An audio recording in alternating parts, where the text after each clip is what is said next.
நம்ம வீட்டில் இன்றைக்கி ரொம்ப ஈஸியாக என்ன சமையல்லாம் சேப்பங்கிழங்கு கார குழம்பு.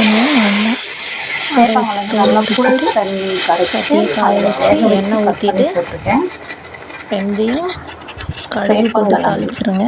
கார குழம்பு கொஞ்சமாக எண்ணெய் போட்டு சாம்பார் வெங்காயம் பூண்டு போட்டு தாளிச்சிடுங்க. நம்ம குழம்பு மிளகாத்தூள் நம்ம வீட்டில் அரைச்சது, இருக்க குழம்பு மிளகாத்தூள், அப்புறம் பூண்டு சாம்பார் வெங்காயம் அரைச்சி வச்சுருக்கேன் மிக்சியில். எல்லாமே இதில் ஊற்றிடுங்க. அதை ஊற்றி உப்பு போட்டுட்டு மிக்ஸி சாரை கழுவி நல்லா ஊற்றிட்டு அப்படியே நம்மளுக்கு என்ன அளவுக்கு திக்னஸ் வேணுமோ அந்த அளவுக்கு ஊற்றிட்டு ஒரு கொதிக்க விடுங்க. நல்லா கொதிச்சோன்னா கொஞ்சம் நேரம் ஸ்லோவில் வைங்க. கொஞ்சம் ஸ்லோவில் வச்சிங்கன்னா அந்த டேஸ்ட்டு கிடைக்கும். தண்ணியில் ஊற வச்சிருந்தேன். நல்லா ஸ்லோவில் வச்சு இறக்க போகிறேன்.